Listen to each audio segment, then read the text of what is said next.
Welcome to Through the Glass Columns, your weekly Wheel of Time read along podcast. The Wheel of Time turns and ages come and pass, leaving memories that become legend. Legend fades to myth, and even myth is long forgotten when the age that gave it birth comes again. That is your host, Greg, who somehow still knows very little about the Wheel of Time, even though he usually pretends otherwise. And that is Tylor, our resident expert, who makes sure you know how much he knows about the Wheel of Time. It's a lot. Join us each week as we continue our journey through Robert Jordan's great fantasy epic, exploring the books, the television show, ill-advised discussions of visual media on a non-visual podcast, and so much more. Although actually not, it's just that. Yes, all that and actually nothing else as we travel on, and I know what this means now, through the glass columns. Yeah, he really doesn't know all that much. No, you don't know that much.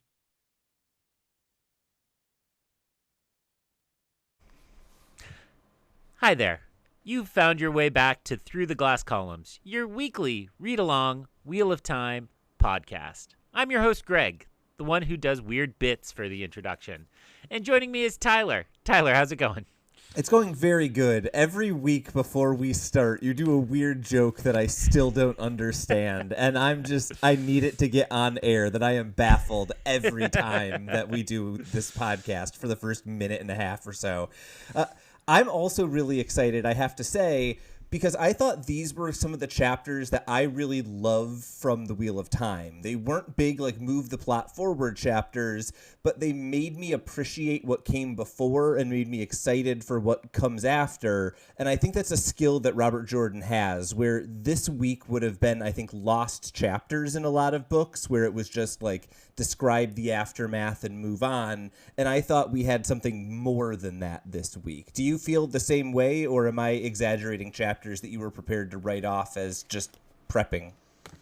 Well, my response was going to be, well, I look forward to you telling me why I should have felt that way. Okay. But that understates it a little. That exaggerates my reaction for a joke. I did like some of the confirmations we got, some of the information that kind of, completed what action we knew had occurred, but we didn't necessarily know the details of. So maybe I would land on there were good moments here, Okay. though it didn't feel like, top 10 moments in the book, right? Like the top 10 chapters, weeks, episodes of this podcast. So that's kind of a neutral, right? I'm like at 6 or 7 out of 10. I'm not down in the like 5-4 range, but I want to be convinced these are more important than I think they are. And it's crazy because it seems like we just hit 300 pages to go, and then as we wrapped up this, it's only 200 pages to go left in my copy of the book. So for those that are somehow lost and confused finding your way here, this week we are talking about Chapter 45, After the Storm, and Chapter 46, Other Battles, Other Weapons, both of which from the Fires of Heaven, The Wheel of Time, Book 5. And look at this.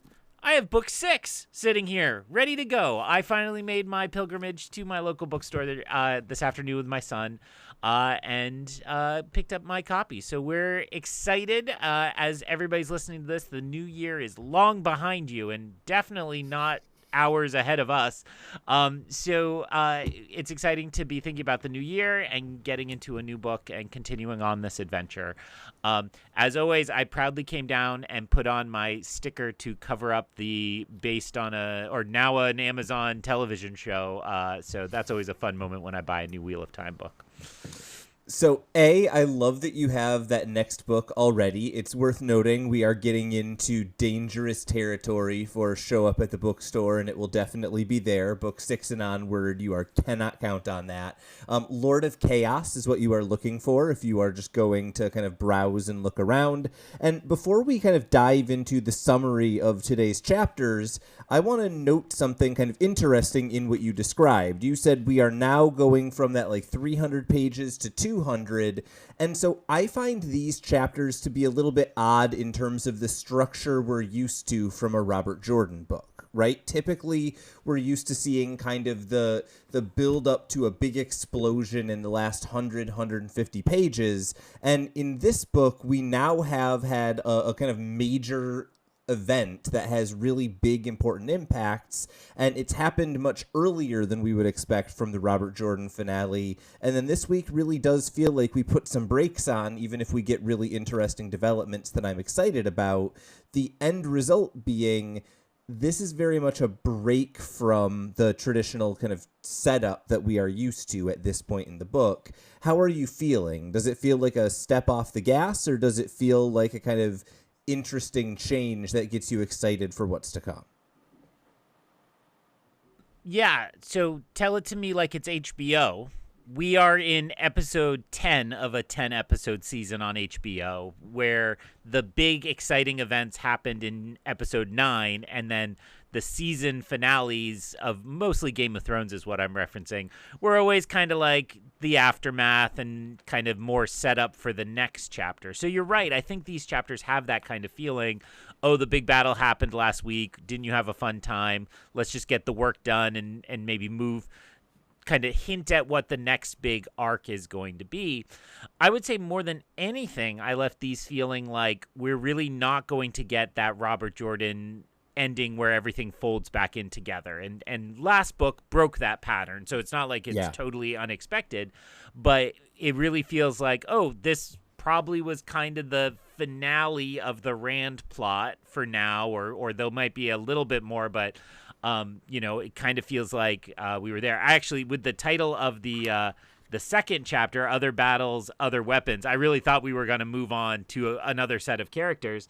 But it does kind of feel like we're wrapping up the Rand plot to kind of put him away for a little while, and then we'll go on to other issues, although there is still a lot dangling here, and I'm reading it as dangling for the Lord of Chaos. I'm not reading it as for the last 200 pages. So we'll have to see. Am I right? Am I wrong? You'll never tell. I will not. I will, however, tell, really annoyingly, the Wheel of Time, every one of the first 5 or 6 books is the something. Book 6, Lord of Chaos. No article. Bizarre. Hate it every time. The Lord of Chaos. Not a book. I suggest we dive straight in then to chapter 45, After the Storm. Matt thinks on his minor injuries and his tiredness after battle, and the celebration that is happening all around him has allowed all of the camps to overcome their rivalries, and so the Kyrianen and Terran and Aiel are all playing games together, and music kind of abounds around the camp. Some of the leaders of the group that Matt was with are teaching soldiers to sing the song Jack of the Shadows, which apparently they all learned from Matt while they were sewing up his wounds. Matt is frustrated to be back, and the fact that he couldn't shake Talmanes and Nalsean to be able to sneak away, and Matt worries that his medallion may not protect him from a man channeling, and now that Samael is potentially about, is worried about that potentially being a threat to him. He is about to leave and try to get to his horse when Melindra arrives, calling him a hero. She assumes that he sought out honor and tried to fight Couladin of his own volition, and she says that he earned much honor, and at this point Matt remembers his fight with Couladin, which Matt thinks of himself he was lucky, but it becomes apparent that quite a bit of skill went into the battle against Couladin. Talmanes then approaches with news of a procession into the city, while Matt thinks of how to slip away from Melindra and get away from all of them all told. Talmanes mentions that many of the Kyrianen lords are clearly vying for the throne, and Talmanes says that Matt must ask for them to be at the front to lead the procession. When Matt tries to get them to do it instead, they say that he is their battle leader, their general, and both Talmanes and Nalsean compete for Matt's favor, and then when he objects to being a general, both of them say that they will follow him anywhere, and they say he needs a banner as Matt laments all of the small choices that led him here. Matt sees Lan and Moiraine in the distance, and he shivers at being watched by Moiraine, and then Matt thinks on a way out of all this while the men begin to sing Jack of the Shadows, and he regrets ever teaching it to them.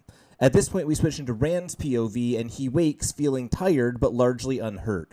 Aviendha says that he was healed by Moiraine and then says it should not have been necessary, and then Asmodean jumps in and says that Rand surviving was not a sure thing even recently, and says he did what he could for Rand. Aviendha says Rand was an irresponsible chief for pushing himself beyond exhaustion, and he cannot do everything himself. She says he has an obligation, or tow, to the Aiel, and he hesitantly agrees to this, and then asks after the 4 other clans. The Wise Ones are apparently still discussing amongst themselves, and Aviendha makes it clear he has no right to know what they are discussing. Apparently, Moiraine refused to participate in this discussion, and so Egwene was chosen as a replacement, causing some kind of funny confrontation in the middle of the night when she was pulled out of her bed.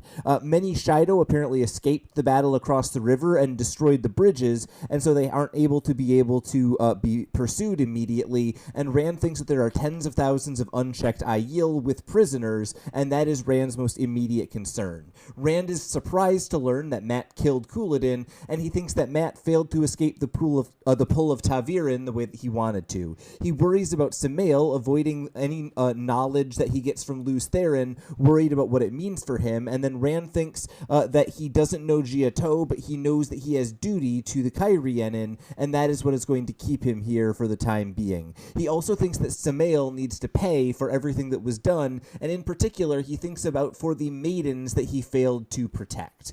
Rand then sits up to leave and brushes off Aviendha, tells him that he needs to rest, and he wants to see Melan, one of the lords, and Jason Natale tells Rand that he was here recently, and Rand worries that the Wise Ones are keeping things from him. He then says he can rest when he's dead, and this causes Aviendha to flinch as if she is physically being injured. Melan and other High Lords apparently visited and were put off by the Wise Ones and the Maidens, and Melan pledged his loyalty to Rand as he was leaving and offered Cairien as a gift. Rand thinks that this was never a gift that he could potentially give, and he also thinks that the Cairienin lords are almost as dangerous as the Terrans, and then he thinks that Melan wants to be a king. The lords were desperate to see Rand, apparently, and 2 of them, Dobrain and Colliver, left hints and messages that they would offer Rand the throne of Cairien if he wanted it. Rand says that he means the Sun Throne for someone who has a right to it, causing Jason Natale, aka Asmodean, to be a little bit surprised, and then Rand says he wants to see the city without Melan's grand procession, and Natale goes to get his horse when he requests it. So this is a chapter where absolutely nothing happens, but we get caught up on a lot of things that happened off screen, all of them interesting enough, and the people telling the story either unreliable or with a spin to the story enough that I found this to be a really kind of fun, engaging chapter. What did you think of it on a first read, and what were the things that you would pull out on your own before I start identifying maybe a few things that I really like as a repeat reader? I think what stood out the most to me is that we were getting a lot of blurred lines between these guys and the other personas that live inside them. Yeah. And so many hints that has become... I think I've said before that it's like a porous boundary. Now it's like there's no boundary at all. It's like they are truly merging. Yeah. Although, in the case of Mat first, it really feels like he got taken over by that other personality, right? It feels Rand continues to kind of argue with Lews Therin and acknowledge that voice, but doesn't seem to have entered the same kind of, I think I'm using this wrong, but it's like a fugue state, right? Where you're suddenly like, yeah, he's just taken over and he is this other personality. So he has the memories, but it's like he wasn't there teaching them the song, slaying Couladin, which is huge, right? Like, yeah, seems like something you'd remember. And so it's kind of crazy that is so blurred. And then the Rand sections, it is again similar that he's got memories popping into his mind, thoughts that he's attributing to Lews Therin. And I found myself in his case guessing more of like, is this really just madness? How much are these Lews Therin, and how much is this he's just given a name to his schizophrenic tendencies? And I don't mean to use that real diagnosis lightly for people who are offended by that, but that's kind of what they are. Yeah, and I think the interesting thing is how much we are, as you're exactly right, we're seeing very similar things in both characters, but it feels so different in both cases, right? Because with Rand, it really does feel like 2 distinct personalities in his head. One of them is Rand, and one of them is Lews Therin, and I think that the fact that Rand is simultaneously acknowledging that is abnormal and fighting kind of against it, while also not just accepting that it's crazy and not kind of giving it any space is what worries me, right? It feels like at some point what the sane thing to do is to go like, that's just not a real voice, right? And that is not an option that he is considering. Matt, on the other hand, I don't think there are any longer two voices or two things, right? Like, Matt is a person with the memories of 20 other people. And so sometimes he does things that would be weird for Matt because he's remembering one of the 20 other people, right? But there's also so much like classic Matt going on in this chapter that I'm not really worried we've lost Matt or he's gone away. It feels like where Rand is two separate things that are fighting for control, and we're really worried about what that means if he loses control to something that might not be real. Matt, on the other hand, I don't know that I ever feel like he's out of control. I just feel like he is a dude who has a lot of life that isn't Matt Cawthon, but Matt is definitely still what's driving almost all of the time. And that's, I think, a much more subtle and fun thing to play around with, whereas Rand feels very, very dour. Well, and what's interesting about that, I don't disagree with anything you just said, and I would use the driving analogy just exactly as you did, right? There's two people fighting for control of the car in Rand, but Matt's just driving without a problem. Except that we see that he tried to leave and he got sucked back in, and he's trying to leave again and he's getting sucked back in. But I agree with what you said. It's just surprising that the one who's not in control of how he's acting seems more in control, right? Yeah. And I think it's because we put all of that into the Taviran category, not into his decision making, right? It is that he is being controlled by something outside of himself, not fighting for control of what's going on with his own choices. Yeah, and I think we're jumping a little bit to the end of the Matt section, but I have no objection to that. As long as we cover all the Matt stuff and all the Rand stuff roughly in that order, I'm feeling pretty good about that. One of the really fun things is that after so many chapters of Matt kind of saying, I'm over this Taviran stuff, don't talk to me about it, I'm just going to get away, right? He even at one point is like, I think Rand is about to say something about Taviran to him, and Matt is like, no, don't talk about that Taviran thing, just don't mention it. And yet he finally reaches a point where he has an opportunity to leave, and it is not really Taviran that's tugging him here, right? All he needs to do is say, Talmanes and Nalsean, I'm really sorry. You like me as a general. I'm going to go.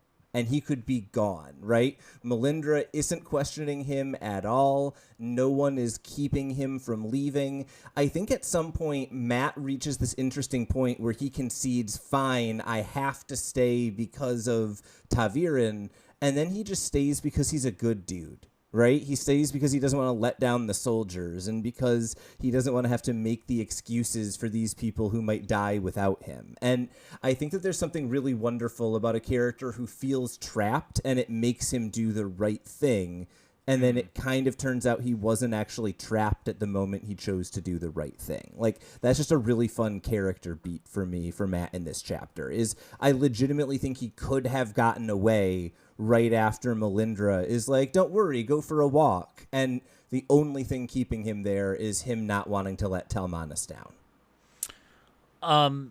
Well said. I like that a lot. And I think that goes back to your initial comment where Matt has found ways to use these other versions of himself to fuel him, right? Like to give him superpowers. And so, yeah, he is a great general. I mean, what is his, I guess that's closer to the opening of it, which is maybe where you wanted to go, which is like, he's now a respected, great, beloved general because he saved men's lives and he helped carry the day.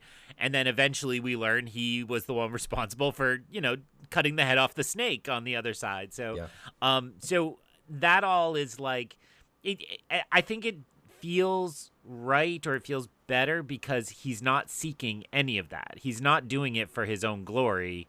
It just works out.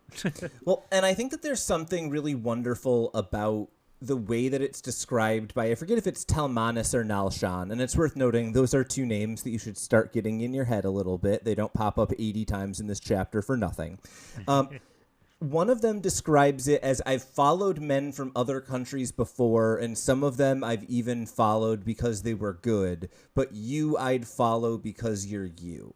And I think that there's something really fun in this chapter about seeing how much the soldiers are not just kind of respecting Mat as a general, although you're right to highlight that. It's really important to notice. But they're also kind of like taking on some of Mat's like devil may care attitude, right? Having an entire group of soldiers who are all singing a song about going to dance with death, even though they've got a beautiful lady back home, that is a very Mat thing to do. And I feel like his personality is as much what is driving this kind of devotion as his admittedly extremely powerful skills in battle. And I think there's something really fun about seeing Mat kind of accidentally living up to the kind of inspiring men side of what it means to be a general. Yeah, and some of that then is like the signifiers of being a part of the procession, right? And that he can have a manservant shine his boots, and he can get people to fix up his clothing and make him look smart, and you can borrow my jacket and all this. And it's funny because I didn't think he saw any of that, but those are all expressed in ways that are about kinship in the way you're talking, right? They're not like, you get shiny new boots brought in from a high lord. They're like, I will have somebody shine your old boots, right? It almost seemed to me like, I don't know whether you're a fan of like How I Met Your Mother, but it felt like whenever they would argue about who Marshall's best friend was, right? Like Talmanes and Nalsean are like, no, I'm going to be your best man at your wedding, because I'm going to take care of your horse, right? Yeah. It was that like, I just want to be close to you, so let me do something nice for you thing. That is kind of really fun to see play out for people who have just met Mat. I think it shows you kind of how quickly those relationships have developed. I did understand that obscure pop culture reference, and even though we're on air and not just texting, I will tell you, Rachel and I were watching something where there was a surprise How I Met Your Mother reunion recently. So you should seek out some pop culture and see if you can find it. That's going to be a Where's Waldo that I absolutely need to find. I'm going to get some hints from you after this is done. I think the only other thing that kind of jumped out at me in this chapter was Mat and Melindra, because there is just a really fun dance that goes on between those two characters of how much does she know, right? Mat is unclear at the beginning of the conversation whether she is aware that he kind of like packed up and was ready to leave. He doesn't know whether she is aware that he was kind of on the way out before he got in with the soldiers. And then the interesting thing that happens is the confrontation, if you will, or the discussion ends up being around whether or not he sought out Couladin and not about whether he was leaving her. And this all happens while Mat is planning to leave her. And I just found that kind of like dance around the important issue to be really fun to read. I like Mat and Melindra in that he seems to really enjoy her company and desperately want to get away from her by any means possible. And that's just funny to me. Yeah, it was fun, and it's hard not to read that specific interaction in this kind of larger comedy Robert Jordan's been doing about men and women, and like this way in which the women in every society, every dynamic just seem to be like a step beyond the men, and he lets the men still make fools of themselves. Like, it just works well. It's one of those times where it's not really a callback, but it's like the jokes work every time, even though we've heard them before. Yeah, if you don't like repetitive things, Robert Jordan might not be the author for you, I think is what we are identifying. Any last thoughts on Mat in this chapter before we jump over to Rand? No, nothing in my... I mean, I keep wanting to make bigger hay of the fact, like, he's the one who killed Couladin, but there's really nothing to say about it. Yeah, I mean... I do maybe want to just take one moment and identify, I kind of like the fact that we get that after the fact, right? That very easily could have been in the middle of the last chapter, and then we cut back to Rand for, his exhaustion. Instead, we get this moment as a flashback, which is something that Robert Jordan has done a few times now. How do you feel about the big moment coming in the aftermath, even though it occurred more or less seconds after something that we saw on the page? It is. It's a familiar choice. I know I made the connection last week to the Hobbit book in particular, and it again makes me think about like, well, or another comparison would be Lion Witch in the Wardrobe, which has like the battle happen in like half a page, and then they turned that into a movie, and they're like, no, it's going to be like an hour and a half of this 3-hour movie is that final battle. I haven't seen the television adaptation, but I imagine American Gods is the same way. I bet so too. So it does feel like it's only something you can get away with in books, and that makes it endearing to me. It's like, yeah, we don't, because we've talked about it before, right? I have forced all of you in our Star Wars group to read Rogue Squadron, which is a book about X-Wing pilots. And I like that book, but then you realize like, oh, it's not that much fun to read about X-Wings swooping around and turning 90 degrees and trying to picture all this. I'll be honest, I just straight up did not read it when you made the group read it, because I hate reading about X-Wing battles. It's the worst experience. But, I mean, we've compared it to Marvel movies where the punching starts and you just wait to see who's still standing at the end. Yeah. And I think that is Robert Jordan saying, like, I get it. This is not the fun part of to read. Maybe he's afraid he doesn't have the skill for it, because I think it is really difficult to write in an engaging way.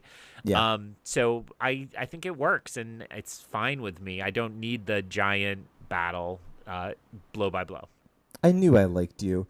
When we switch into Rand's POV, the interesting thing to me is that I found Avienda to be the most engaging character in the first part of this chapter, right? I think she just makes a really compelling argument to Rand about why he made a terrible mistake during the battle, how he needs to kind of be thinking about the entire Aiel as a culture. He can't push himself too hard. He can't do everything himself. And it's very clear to me that Rand just misses the boat on what she is saying. He is trying to argue against the least important parts of her argument.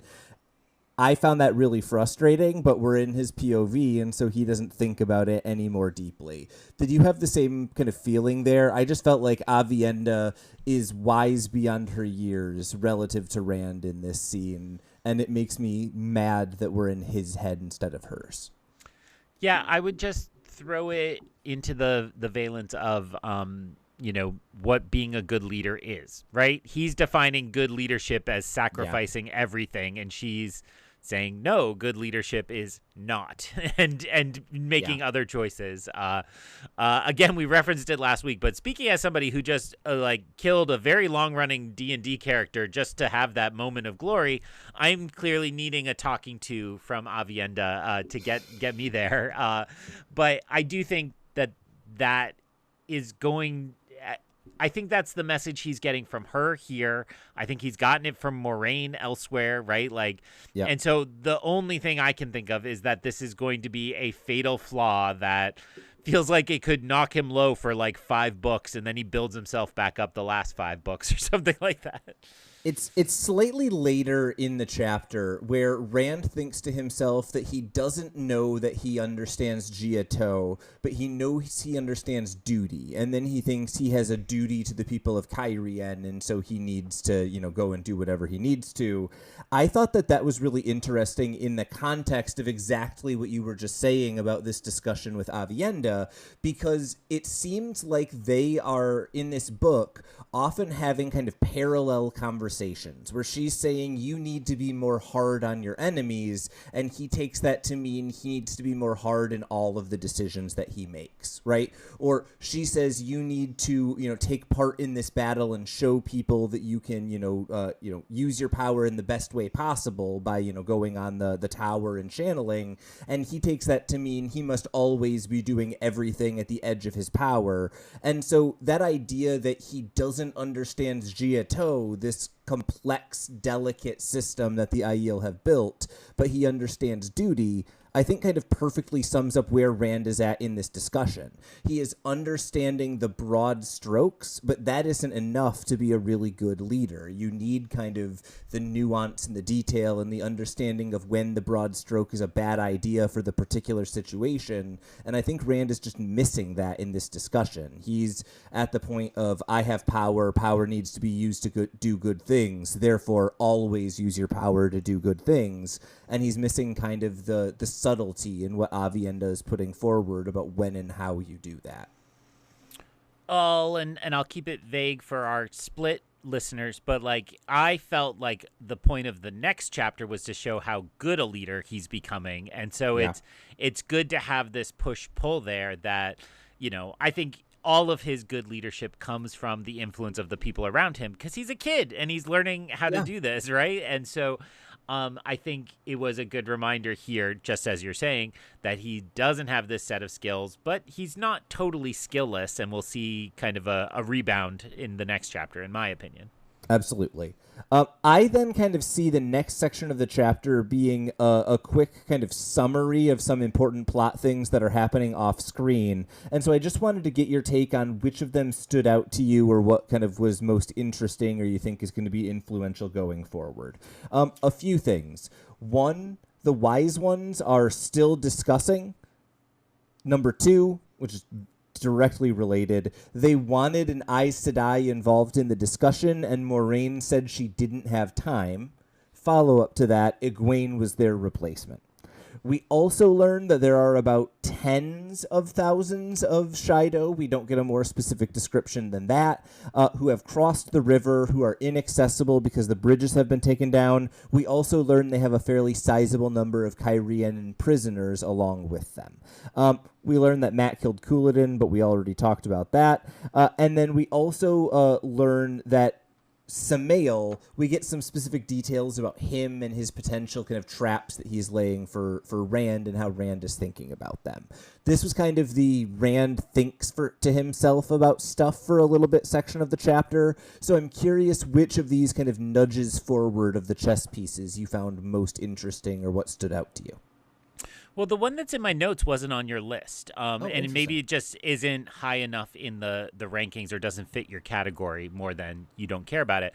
But I thought what stood out in this section of the chapter was the pause to talk through the names that that the Forsaken had previously, right? Yeah, good call. And that to me felt, again, as we're talking about this slippage between Lews Therin and Rand, it felt very much a part of that. Like Lews Therin is thinking about them with their old names.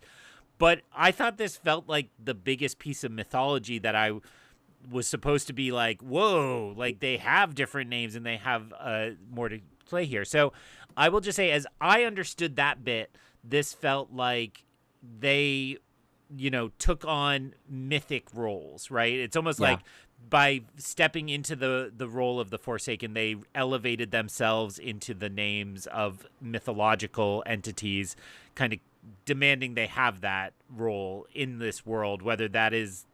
It felt like it was a claiming more than it was like, this is who I actually am, I just haven't revealed it yet. Is that the right read or not quite? So, yeah, that's pretty much it. The only addition that I would make to that is that we've heard before, and it's kind of reconfirmed here, that these are not names, like you said, they're not names that were chosen. These are names that were more or less given to them by the public that they then accepted, right? So it's worth noting all of their names are in the Old Tongue. So presumably Asmodean means something like the dread of ages in the Old Tongue. And so Asmodean, because so many people called him that, took that on, right? The version of that we know for sure is Ishamael is betrayer of hope in the Old Tongue, and so he was called that so often that he took it on. One other fun detail related to this, we did learn Lanfear is the only one of the Forsaken who chose her own name instead of having one given to her by the public. But yeah, you're spot on in terms of that, and I think you're right to highlight that was a section where Rand was thinking about not wanting to use information that Lews Therin had given him while summarizing information that Lews Therin had given him. And that's not the best look for our potentially mad person to be just accepting the information that his madness is giving him. And that was all new information to us as well, right? Yeah, we had heard a little bit about Forsaken either being given or choosing names in the Aiel flashback, but other than that, yeah. Cool. Well, then the other category from your list, I was struck by the fact that Shido is not gone and the number of prisoners. Now, I think I'm getting confused because there are also Shido prisoners, right? Or are there only? Yeah, they're mentioned next chapter. That's correct. In the next chapter, we see the Shido who have been captured by Rand's forces. Yes, that's correct. So we should picture a big battlefield with a river down the middle. This is rough. It's not literal necessarily. A city sitting on our side of the river, kind of on the edge. And then across the river, there are now a huge number of Shido with the captives. And we have a lot of Shido captured on this side of the river. The city at this moment seems to be in Rand's hands, but he has not actually entered the city. That is correct. The only things that I would correct about that is, one, the river runs more or less right up to the city as opposed to it being on one side of the river or the other. The other thing that I would know is it sounds to me from the description here that the Aiel have kind of left the area of the city. They are across the river and moving outward, so they are no longer kind of a threat to the city. But yeah, I think you've got exactly the right kind of broad picture of things and where everything stands at this point. Absolutely. The only one of my things that I wanted to pull out was just how dismissive of the Shido that Avienda seemed, right? She is the one who is the most kind of plugged into the thinking of the wise ones, it seems, and her reaction to the Shido is like, nah, we beat them, it's over. And that's despite the fact that I don't know how many tens of thousands there are, but any tens of thousands sounds real bad. That's not insignificant. I mean, a leaderless horde is still a dangerous horde. Yeah.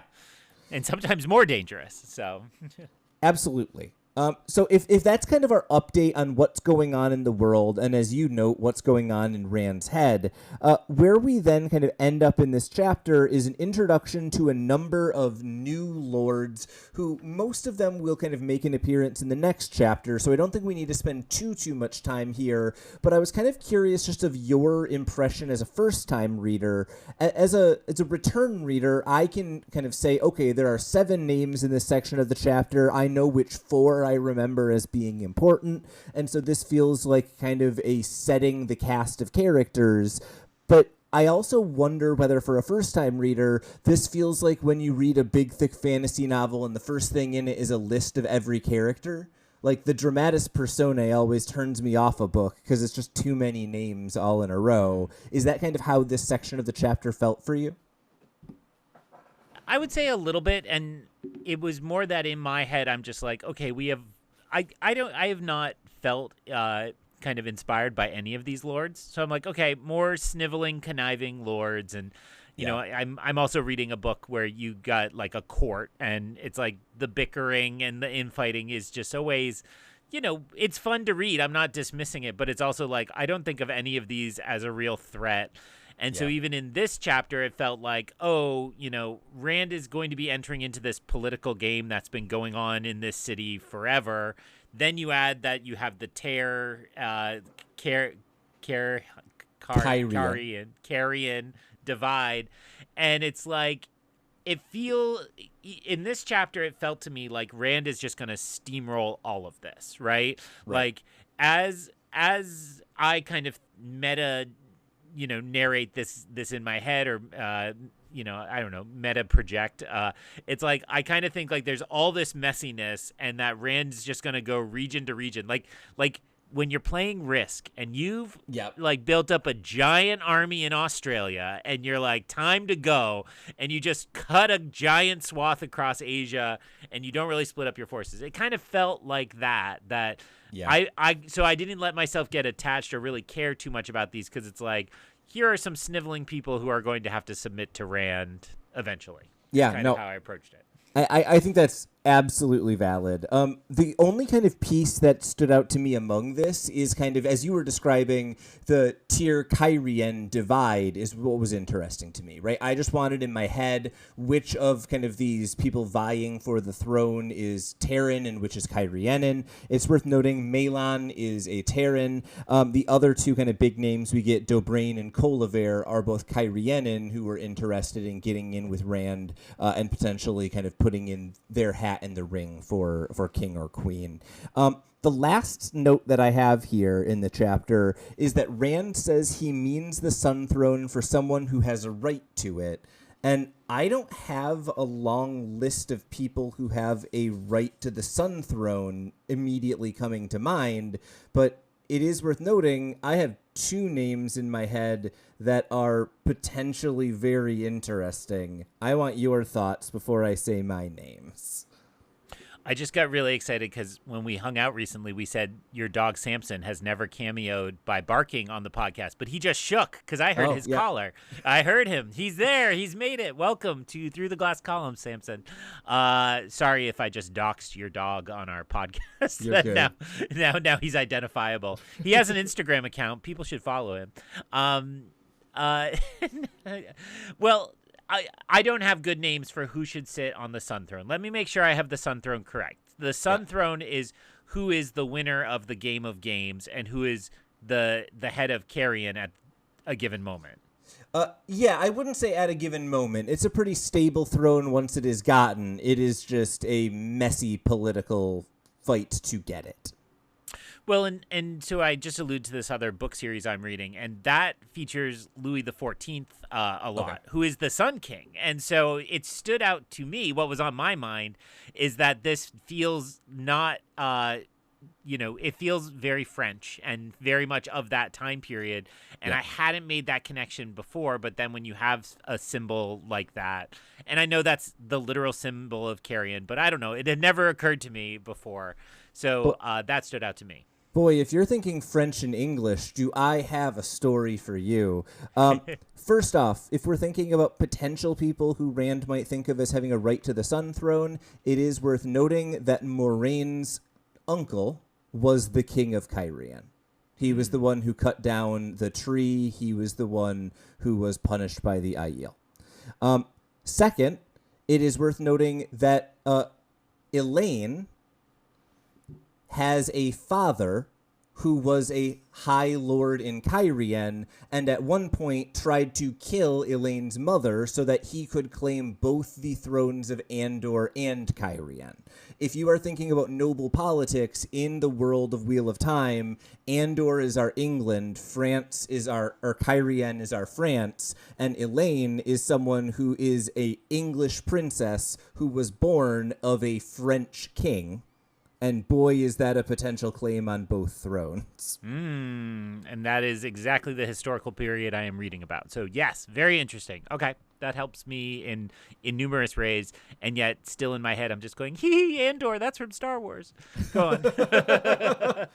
I don't really have too much else to say about After the Storm. I thought this was a really fun Matt chapter. I thought it was a really good job of Robert Jordan kind of pushing a lot of pieces forward without using a lot of pages in the Rand section, and that's all I needed it to be. Any last notes before we move on to chapter 46? No, let's move forward. We spent way longer on that chapter than I thought we were. I just looked at our timestamp, and sorry, people. Like, we did solid work there. Go on. Chapter 46, Other Battles, Other Weapons. Aviendha angrily throws her tea, insisting that Rand is only flesh and must remember his toe, and she is outraged when he jokes that she likes him because of how much he's arguing he cannot leave. She threatens him with mothering from all of the maidens, and she says he can leave if he can dress himself without falling over. He finds his sword and belt hidden in a rolled carpet, and she is disdainful of his sword, having figured out that he intended it to kill Couladin with, and then he eventually figures out that Aviendha has been sitting on his clothes the whole time. She watches him dress, saying that Elaine cannot own the sight of him, and he thinks that his spear reminds him of all of the potential conflicts that he is juggling, including the Seanchan that he thinks of as far off but very dangerous. He walks unsteadily to his horse, which is being led by Jason Natale, who rides a mule, which just made me laugh. He thinks about his bannerman, who is largely mute and has been more or less devastated by the conflict in Cairhien, but is now really devoted to Rand and his cause. Rand is glad of Aviendha being with him and holding on to him as they ride, as she is essentially holding him up in his exhaustion. As they ride past, they see a number of the maidens circle around them and provide him protection, and then they see the camp of prisoners, approximately 2,000 Shido, who are being held captive.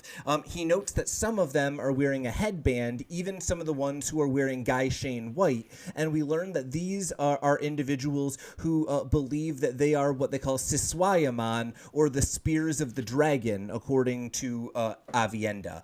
Asmodean at this point comments that Rand owns this group, and he is then immediately dismissed as Aviendha seems almost kind of perturbed by the people in the headbands. Aviendha then shows her concern at the lingering debt that the Aes Sedai, or I'm sorry, that the Aiel may have to the Aes Sedai, given that they kind of failed them at some point in the past. And then Rand thinks a bit about how his revealing the prophecy of Ruidian has changed so much about Aiel society, and we learn a number of the theories that have kind of been brought forward about what it means that Rand will break and then only leave a small portion of the Aiel behind.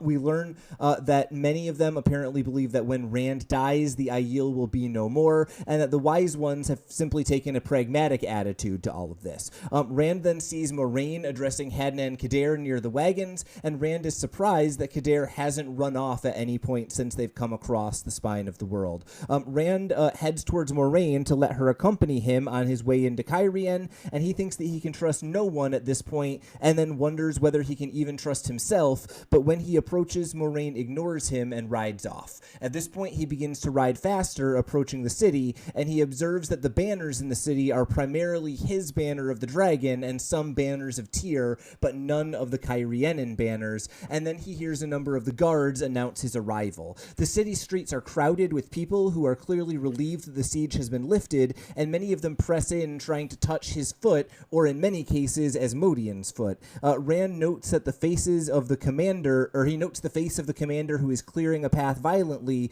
but he dismisses it as a necessary evil, and then at this point, Maelon rides up. Rand says that he has had his grand entrance, despite Maelon said that it was unplanned, and then he hurries towards the palace for what is described as a hastily planned gathering, but it becomes obvious that Maelon has put supporters in the crowd, and a number of cheers rise up that are not only excited for Rand, but also for Maelon specifically. They call him out by name. When they arrive at the palace, about 20 maidens are chosen to follow Rand inside, but he is frustrated to note that they are all of the most motherly of the maidens. And then at this point, all of the other High Lords who are vying for the throne greet Rand, and they are all clearly irritated that Maelon got the jump on them. At this point, Rand starts to give distinct and friendly greetings to each of them, playing the game of houses, trying to get them to play off of each other, each believing that Rand has a secret alliance with one of the others. When they go inside, they get to the throne room, which is full of nobles who are chanting his glory, and he notes that the room is arranged with the Terrans in the front and the Cairhienin behind them. Rand approaches the throne and declared that it is meant for someone else, and asks for a comfortable chair. Once it is brought, he sits, and thinking that he prepared his next moves with Moiraine, he tells everyone to sort by rank regardless of where they are from. Once they have done so, he addresses the flags in the city, saying that Tyr has earned the honor of the flags, but only one dragon banner is all he needs, and the rest should be replaced by the flags of Cairhien, drawing an immense roar, which surprises Rand. Then the oaths of fealty begin, and Rand is bored by the procession and thinks of his plans for Samael, and as he does so, his expression becomes darker and darker, unnerving all of the nobles who don't know what he is thinking about.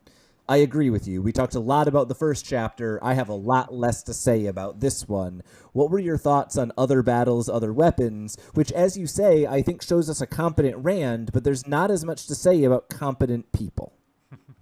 Yeah, I really loved the moment right towards the end that you just shared in your summary, which is this idea of like, okay, I get to put my banner highest, but this city deserves some honor and gets to have its banners everywhere else. And that idea that, I think we've seen Rand over and over again wants to be a populist leader. I know that's a really charged term these days, but like it shouldn't be like populism should be good. It just has this negative streak now that we're all going to be a part of. So yay for us. But it is really wonderful that he kind of stumbles into doing this incredibly popular action that honors everybody, and like what a nice thing to give some honor, and then yet it didn't feel like a calculated move. It's just like, I guess this is what you were saying, like he just kind of does, or you were saying it about Matt, right? He just kind of does the right thing, and you're like, good for him. Yeah, I think the fun thing about Rand in this chapter is that he simultaneously feels like he is playing the game very well, and that he is continuing the streak he began the last time he was in Cairhien with throwing all of the letters in the fire. Like, this feels very much like Rand putting his own stamp on the game of houses, right? He is going to go about kind of the playing the game and the playing the nobles off each other as much as he possibly can, kind of upset the game board whenever he can, but he's going to do it in pursuit of objectives like getting people on his side and supporting the commoners and things that really clearly are not popular in Cairhien. And it's kind of fun to see what Rand's spin on this very kind of calculated and political version of politics is. It's fun to see it play out. I think the challenge I have with this chapter is it's very fun. What do you have to say about it, Greg?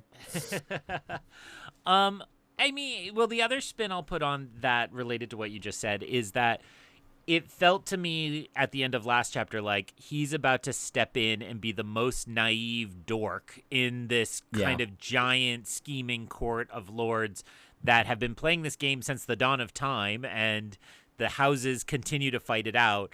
And so I thought it was a nice little bit of a twist to have him just walk in and like say the right things and do the right things, and everything's copacetic. And like it worked, and I think, and then I think to the name of the chapter, like, these are the other battles, and the other weapons are, kindness and, a bit of like stoking egos, right? It wasn't like a purely selfless act. So. And I will say the most powerful weapon that Rand demonstrates in this chapter is listening to women. For all of his failings with Aviendha in the previous chapter, all credit to Moiraine here. She clearly is guiding him extremely well in terms of how to manage these currents. I want to jump to the early section of the chapter, in which I don't really have a ton to say, except there are a couple of little moments that I want to pull out and see where you are kind of at on these subplots that are progressing. Subplot number 1. Rand wants to protect the Maidens of the Spear from harm, but the Maidens of the Spear also kind of are protective and mothering of him. This comes to a head in this chapter when Aviendha basically threatens Rand with mothering from the Maidens. How are you kind of feeling about this Rand and the Maiden dynamic that is developing, of them wanting to do more and him wanting to hold them back? I think he's totally outclassed. Like, yes, he's the most powerful single being in the world, but like, he just doesn't get these women. They don't need protecting and never will in a way that he can offer.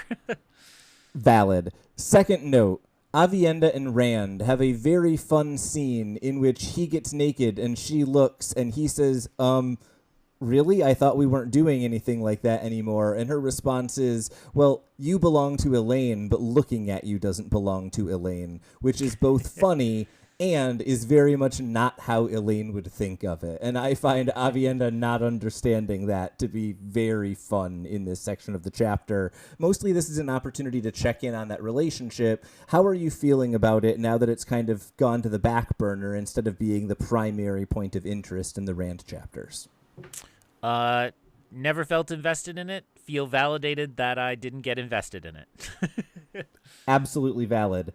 Last note I have is Rand looks over at Hadnan Kader and Moiraine, and two interesting things are notable here. One is that Rand is surprised that Kader hasn't left, and then Rand is surprised that Moiraine doesn't come with him. Both of those are surprising in one way or another. What are your thoughts on either of those characters? I'm guessing Moiraine probably more important to you than the guy whose name you forget every week.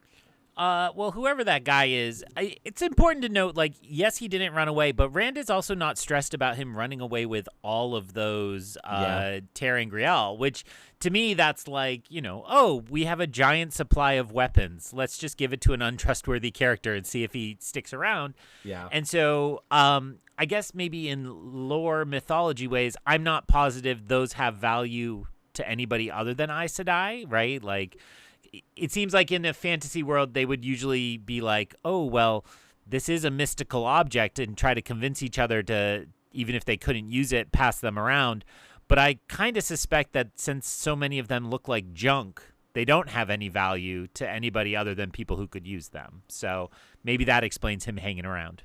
Yeah, and I think what's so interesting about Rand is that he knows what is going on with everyone else in that cart. Right? Like, everyone around him is looking at Hadnan Kader and saying, well, the woman who was with him vanished, and the girl who was with him got caught by the maidens for stealing, and then the guy who was with him became the bard of the Dragon Reborn. I guess that's a pretty mixed bag. Rand is looking at them and going, Forsaken, Forsaken, Dark Friend, that nice guy with the carts full of powerful magic items. And that's a weird reaction for Rand to have. I think you're exactly right. Why isn't he worried that Kader hasn't run away at this point? I think is a very reasonable kind of position to take on him and that character. I was also just surprised by Moiraine not accompanying him, given that she is from Cairhien. She is a Cairhienan noble lady.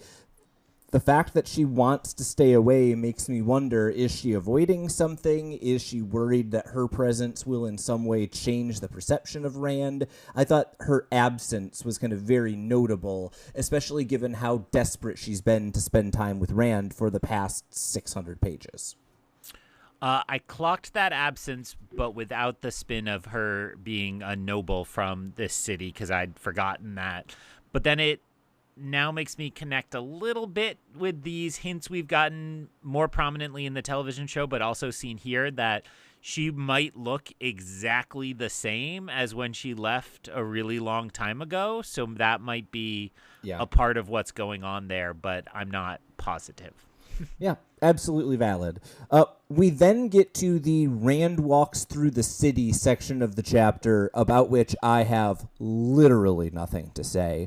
The only note I have is Maelon executes his extremely effective plan of having people shout his name and also say nice things about the Dragon Reborn. And I just have to note, for all of the hype about the game of houses and how subtle the games are, every instance we've seen of it involves someone hiring someone to say man, that Maelon dude is nice in a bar. It's not that subtle, and they really brag a lot about their subtlety. Sounds right to me. And yeah, it makes me wonder how they earned that reputation then, and if it's just something they spread about themselves. Which would actually be much more subtle than anything that we have given them credit for so far. So maybe we are the one who have fallen for their trap in the game. I don't have a whole lot to say about Rand's kind of maneuvering of the nobles, other than, as you noted earlier, he's really good at it, right? He does a good job of giving the Terrans something and giving the Cairhienans something, and kind of establishing a lot of kind of links in a variety of ways. And then the chapter gets dark, right? There are a couple of early moments that give me some hesitation when Rand basically brushes off the people, violently assaulting the people to get them out of the way of the procession, or at one point Rand kind of thinks that the Terrans are all the most dangerous people, and now he's more worried about the Cairhienan and can he play them off each other. But the ending of the chapter, when he is thinking about Samael, and it's described, I think, everyone in the room starts to get awkward when they are giving their oath of fealty, and it's because his expression has just gotten so dark. That feels like something that we maybe hadn't at least gotten to that level with Rand before. I'm worried about him now after that description. How are you feeling about that character at the end of this chapter? Because as you say, we look at the next chapter icon, it's an elephant. This is our last time with this guy in a little bit. Well, and that's the game I was playing, and I alluded to this in my opening comments. I'm playing is Samel this book problem, or is that a next book after this? And I think that comes down to, are we leaving Rand for a little bit or for the rest of the book? And I'm kind of evenly split. I think if I had to put down money, I might put it on we're leaving him for the rest of the book. And I'm trying to say that without looking at chapter icons and fanning through my book. But it feels like that kind of big cliffhanger, not a kind of see you in a couple chapters cliffhanger. So that's where I'm sitting. Yeah, I think that is a very valid read that I can obviously say nothing about. Any last thoughts on this chapter, which I think we are maybe spending a quarter of the episode talking about relative to the other one, but this is one that does push the actual plot forward quite a bit. Rand now controls Cairhien, but does so in a way that kind of introduces a lot of new things and doesn't give us a lot of meat to dig at. Was there anything else in this chapter that you wanted to discuss before we call it a day? No, I think we should just let people know that as we continue on this journey, we will be reading 2 chapters next week. Chapter 47, The Price of a Ship, and Chapter 48, Leave Takings, although in my handwriting I thought it said Love Takings, which is very different. So 2 more chapters headed into the final 200 pages. I think I continue to greatly anticipate the end of this book because I just want to keep plowing along and check this off and see where the adventure goes to from here. But we hope everybody's enjoying our continuing journey on this book, and we hope you join us next time through the glass columns. So ends another episode of Through the Glass Columns. We thank you for joining us and continuing with us on our quest to cover all of the Wheel of Time in our own sweet time. This podcast features original content developed by Tylor Orm and Greg Cass and is not in any way affiliated with, associated with, or condoned by the Robert Jordan Estate, Tor Fantasy, Amazon, or our wives. All content is intended for entertainment and educational purposes only. If you're enjoying this podcast, please seek out the books from your local bookshop or library and join us as we continue our journey. If you'd like to contact us to share your thoughts or give feedback, find us on Instagram or Threads by searching Through the Glass Columns. Thank you once again for being a part of this community. If you're enjoying the show, please subscribe, leave us a review wherever you are listening, and recommend this show on your social media to help us grow our community. We look forward to welcoming you back next time on Through the Glass Columns.